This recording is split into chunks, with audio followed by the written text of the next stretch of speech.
आदमी रहता है, उसके 11 साल पहले तलाक हो जाता है। एक दिन अचानक वो अपने घर में रहता है, उसका मन अजीब से होता है। वो सोचता चलो मैं अपनी पत्नी से मिलने जाऊं, और फिर उसके बाद वो जाता है अपनी पत्नी से मिलने 11 साल बाद उसके गांव में, और लोगों से पता करता है कि पत्नी मेरी कहाँ गई। जब उसको पता चलता है तो वो फूट फूट के वहीं पे रोने लगता है। नमस्कार दोस्तों, मैं मधुलिका आप सबका स्वागत करती हूँ आपके अपने YouTube चैनल जिसका नाम है मधुलिका UPRBL। मैं हूँ मधुलिका।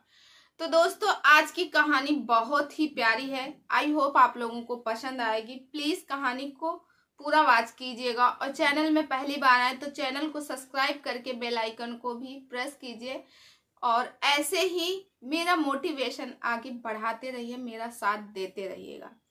तो दोस्तों, एक लड़का रहता है बिहार में, और बिहार में भोपाल जिले की बात है।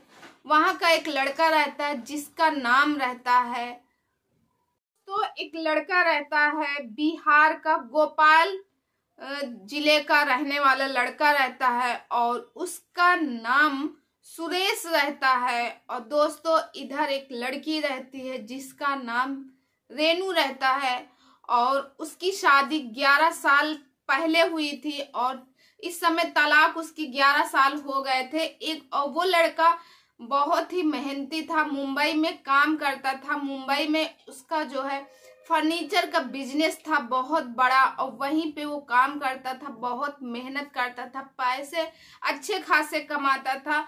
और जब उसकी शादी हुई थी, शादी के टाइम पे दोनों पति पत्नी, जब वो अपने गांव बिहार आता था तो शादी में रहता था, तो उसके 3-4 भाई थे दोस्तों। और उन भाइयों को लगता था कि ये सुरेश जितना कमा रहा है सब अपनी पत्नी को दे देगा। तो वो लोग सोचते थे कैसे भी करके इसकी और यानी रेनू की और सुरेश जो है आपस में अलग हो जाए, तो जितना सुरेश कमाता है वो सब हमारे पास में आएगा।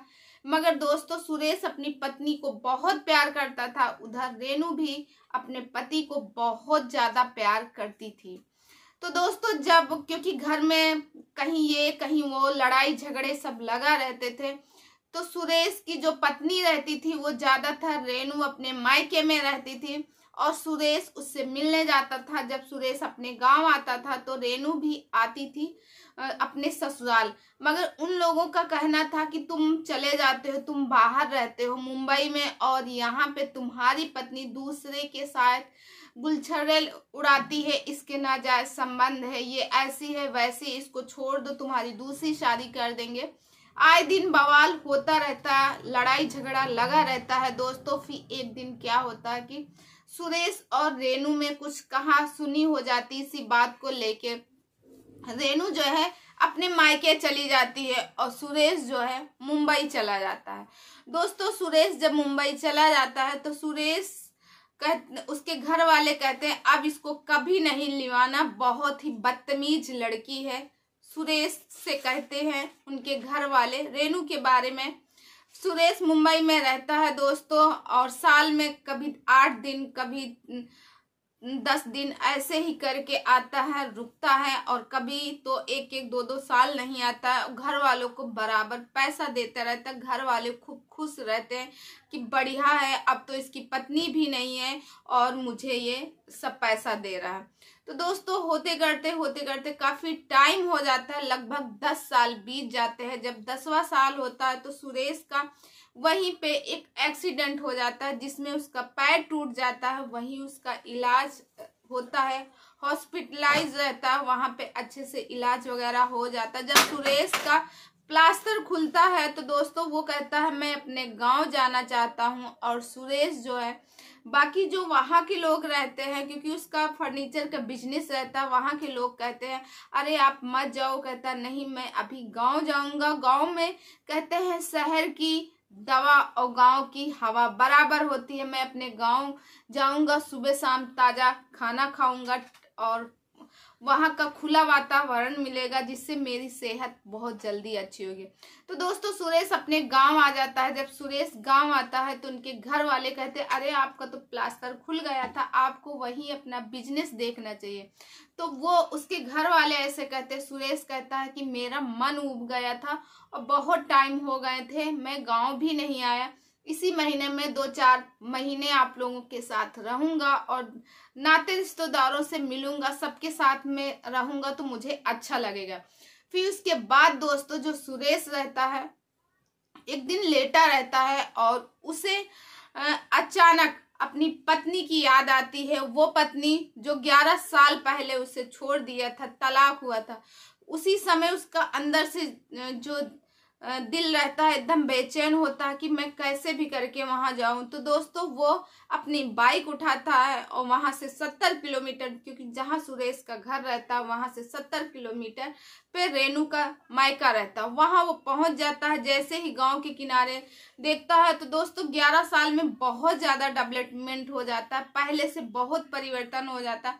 जो कच्ची दुकानें थी वो पक्की हो जाती हैं और दुकानें और ज्यादा खुल जाती है। सुरेश वहां जब जाता है तो देख के थोड़ी देर देखता है और ऐसे देखता रहता, फिर उसके बाद हंसता है, फिर वहां का वातावरण देखता है और लगता है, वो सोचता है कि यहाँ पे कुछ मोमेंट थे, मैं और रेनू दोनों लोग जब आते थे साथ में तो यहीं पे चाय पीते थे, उसी को देख के ऐसे हंसता है और सोचता है काश रेनू मुझे दिख जाए।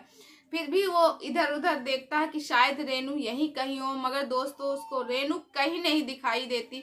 फिर उसके बाद सुरेश जो है रेनू के घर पहुंचता है। जब रेनू के दरवाजे पहुंचता है तो वो देखता है कि उसके पिताजी जो है रेनू के, वो चारपाई पे बैठे हुए हैं और अभी मम्मी पापा दोनों लोग हैं, मगर पिता उसके चारपाई में बैठे हुए हैं। और जो उसकी माता जी रहती, थोड़ा सा सिरसो रहता, उसी को वो पीटती रहती, कूटती रहती है। मगर उनके माँ बाप, क्योंकि इस 11 साल में सुरेश जो है काफी चेंज हो गया था, उसकी दाढ़ी निकल आई थी, दाढ़ी रखाने लगा था और पहले से दुबला हो गया था, जिसकी वजह से उसके माँ बाप सुरेश को पहचान ना सके। फिर उसके बाद थोड़े टाइम वहां खड़े रहते, उसके घर की तरफ देखते रहते, शायद अब रेनू निकले, शायद रेनू बाहर निकले, तो वहां रेनू बाहर नहीं निकलती। तो उसके बाद जब उसकी जो रेनू की माँ रहती है वो कहती है भैया आपको कहाँ जाना है, किसके घर जाना है। सुरेश कहता है नहीं मुझे कहीं नहीं जाना है और फिर अपनी बाइक से चला जाता, क्योंकि वो हेलमेट भी लगाए हुआ था। फिर आगे जाता है तो जैसे ही गांव के किनारे, वो कहता अब कोई नहीं मिलेगा, गांव के किनारे से अपनी बाइक निकालता है तेजी से। जैसे ही गांव के किनारे एक स्कूल रहता है प्राइमरी, वहां पहुंचता है तो उसका मन अंदर से जैसे कोई आवाज दे रहा है कि वापस आ जाओ, मैं तुमसे मिलना चाहती हूँ। सुरेश का मन कहता कि एक बार मैं फिर वापस जाऊंगी, क्या पता मेरी रेनू यही कहीं हो, मैं एक बार उसकी झलक देखना चाहता हूँ। सुरेश फिर वापस आता है और जब देखता है तो वहीं पे एक टिबिल रहता है, एक बगीचा रहता है। सोचता है यहाँ कभी रेनू के साथ जब मैं आता था, यानी जब रेनू यहाँ रहती थी अपने मायके में, तो 15-15 20-20 दिन में इसके साथ में रुकता था और इसके साथ में वहां बगीचे में जाता था और घूमता था, कभी ये करता था कभी वो सारी बातें उसको याद आती है, उसको देखता रहता। तब तक उसकी नजर पड़ती है कि एक औरत है जो 4-5 बकरियों को चरा रही। तो जो सुरेश रहता है, सुरेश की नजर उस औरत पे पड़ती है, मगर जो रेनू रहती है उसके पीछे साइड से वो देखता है। तो पीछे साइड से जब ऐसे देखता तो उसको वो पहचान नहीं पाता है कि ये रेनू है, और रेनू वही खिलाती रहती है। सुरेश ऐसे देखता ही रहता है। तब तक रेनू की नजर पड़ती है कि कोई आदमी मुझे देख रहा है, वो बाइक में है और अपने चेहरे पर हेलमेट लगाए हुए। तुरंत रेनू ऐसे देखती है और देख के फिर ऐसे करती। जैसे ही रेनू पीछे पलटती है, सुरेश वैसे ही पहचान जाता और देखता है कि उसकी मांग में सिंदूर है, कोई श्रृंगार नहीं है, सिंपल है, मगर अब भी बहुत ही सुंदर, वैसे ही मासूमियत वैसे ही चेहरे पे झलक रही थी, मानो कि सुरेश का उस समय आप फील कर सकते हो दोस्तों कि सुरेश की आत्मा क्या कर रही थी। उसका मन कह रहा था कि इसी समय में रेनू को अपने गले लगा लूं। फिर उसके बाद दोस्तों क्या होता है कि फिर वो पूछता है कि ये सब बकरियां किसकी हैं और आप कौन हो। ऐसे पूछता है, उसको लगता है कहीं ये रेनू है, कहीं और कोई तो नहीं, बल्कि वो एकदम श्योर था कि ये रेनू ही है। तब तक वो जब पूछता है तो रेनू तुरंत आवाज पहचान जाती है, एक बार नहीं बोलती है। फिर वापस दोबारा पूछता है, तुरंत पलट के देखती है और कहती है, भाई साहब आप अपने चेहरे से हेलमेट लगाइए, आपकी आवाज जो है जानी पहचानी सी लगती है, इस आवाज में कुछ दर्द है। तो वो जब जैसे ही कहती इस आवाज में कुछ दर्द है, और उधर जो सुरेश के आंसू बह रहे थे रेनू को देख के, और रेनू के इतना बोलने से कि इस आवाज में कुछ दर्द है, रेनू के भी आंसू बहने लगते हैं। रेनू जैसे ही उसके पास में आती है, वो नहीं निकालना चाहता अपना हेलमेट। फिर रेनू उससे आग्रह करती, प्लीज आपसे मैं हाथ जोड़ के विनती कर रही हूँ, एक बार अपना सिर्फ हेलमेट निकाल दीजिए, मुझे बस आपका चेहरा देखना। जैसे ही वो अपना ऐसे हेलमेट निकालता है, रेनू की नजर पड़ती है सुरेश के ऊपर। सुरेश को देखती है, रेनू तुरंत ही पहचान जाती है और दौड़ के उसको चिपका लेती है, क्योंकि रेनू उस समय ना तो उसके कुछ सोचने की और समझने की क्षमता रहती है, और उसके आंसू बहते रहते, तुरंत चिपका लेती है। और चिपकाने के बाद सुरेश भी रोता रहता है और रेनू भी रोती है। फिर उसके बाद दोस्तों जो रेनू रहती है, फिर सोचती है कहीं मैं अनजान आदमी को तो नहीं गले लगा ली हूँ, तुरंत ऐसे धक्का देती है। फिर थोड़ा सा पीछे आती है। फिर उसके बाद दोस्तों फिर देखती है, फिर उसे लगता है कि नहीं ये सुरेश है। तो रेनू कहती आप सुरेश? तो कहता हाँ मैं सुरेश हूँ, और तुम? तो वो कहती मैं रेनू हूँ। फिर वापस गले लगा लेती और कहती है कि आप मुझे छोड़ के कहाँ चले गए थे? मुझे इतना विश्वास था अपने भगवान में कि एक बार तो तुम मुझे जरूर मिलोगे। मैंने आज तक ये आस्था नहीं छोड़ी थी कि तुम मेरी लाइफ में नहीं वापस आओगे। मुझे विश्वास था कि तुम जरूर वापस आओगे। हमारी और तुम्हारी इतना बड़ा कोई न झगड़ा था, न कोई विवाद था जिसकी वजह से तुमने मुझे छोड़ दिया। फिर उसके बाद जो वहीं पे 3-4 औरतें ये मंजर खड़े होके देख रही थी कि रेनू किससे मिल रही है, फिर वो औरतें इनके पास आती हैं। जैसे ही देखती हैं कि अरे ये तो रेनू का पति है, तैसे ही वो बोलती है कि बेटा देखो, तुम्हारी याद में आज तक रेनू ने, सब लोग इसको मना किए कि सिंदूर मत लगाओ, तुम्हें छोड़ दिया, तुम दूसरी शादी कर लो। रेनू ने कहा कि मेरी जिंदगी में सिर्फ सुरेश ही थे, इनके बिना कोई नहीं है, मैं पूरी जिंदगी ऐसे काट लूंगी, मगर मैं सुरेश के बिना एक पल नहीं, और ना सुरेश के बिना किसी और के बारे में सोच सकती हूँ। मैं नहीं चाहती हूँ कि मेरे शरीर में किसी और का हक हो, क्योंकि इसमें सिर्फ और सिर्फ नाम सुरेश का है, तो सुरेश का ही रहेगा। ऐसा उनकी जो चाची लोग रहती हैं, चाची भाभी करके, वो बताती हैं। उसी समय रेनू और सुरेश की आंखों से तो आंसू निकलते ही हैं। उन्हीं के सामने वो लोग फैसला करते हैं।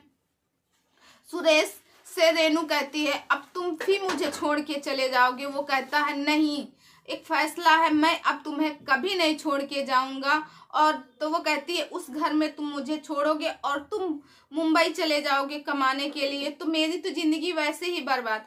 वो कहता है नहीं, ऐसा कुछ नहीं होगा, मैं एक घर बना रहा हूँ अलग तुम्हारे लिए, उसमें हम और तुम रहेंगे, बस कुछ दिन तुम अपने मायके में रहो, मैं 2-4 महीने में पूरा कंप्लीट हो जाएगा घर, फिर हम और दोनों साथ में रहेंगे। फिर उसके बाद सुरेश वहां से चला जाता है। रेनू को तसल्ली देके रेनू यहाँ इंतजार करती है सुरेश का। अब फोन से दोनों की रोज बातें होती है। वहां पे सुरेश जो रहता, सुरेश अपना घर बनवाता, उसका घर कंप्लीट हो जाता है। फिर उसके घर वाले बोलते हैं, सुरेश कह देता है कि मुझे अब रेनू के साथ ही रहना है। उसके घर वाले कहते क्यों उसको लाना चाहते हो, हम तुम्हारी दूसरी शादी करवा देंगे। और दोस्तों जब उसके जिस टाइम पे रेनू से सुरेश अलग रह रहा था, सुरेश के लिए अगर कोई रिश्ता बताता था तो उसके घर वाले कहते थे अरे ये तो बेवड़ा है, ये तो पीता है, ये तो जुआड़ी है, इसके साथ अपनी बिटिया की शादी करोगे जिंदगी खराब हो जाएगी, एक तो इसको छोड़ के भाग गई। ऐसा उसके घर वाले बोलते थे कि इसकी शादी ना हो ताकि जो भी ये कमाए सब मुझे हो। फिर उसके बाद दोस्तों जो सुरेश रहता है वो जाता है रेनू को लिवाने उसके मायके, और रेनू धूमधाम से आती है अपने ससुराल, और दोनों लोग अच्छे से रहते हैं। तो दोस्तों ये कहानी आप लोगों को कैसे लगी, आई होप आप लोगों को पसंद आई होगी। पसंद आई हो तो प्लीज लाइक कमेंट और शेयर कीजिए। और दोस्तों ये सन 2021 की बात है, अब दोनों लोग बहुत अच्छे से प्यार से रह रहे हैं और आज उनकी जिंदगी में एक छोटी सी नन्ही सी प्यारी सी बेटी आई हुई, जो भी निहायत ही सुंदर है, वो भी 1 साल की बेटी हो गई। तो दोस्तों इस कहानी का यही करती हूँ द एंड। आई होप आप लोगों को पसंद आया होगा। पसंद आया हो तो लाइक कमेंट शेयर जरूर कीजिएगा। और दोस्तों ऐसे ही मेरा मोटिवेशन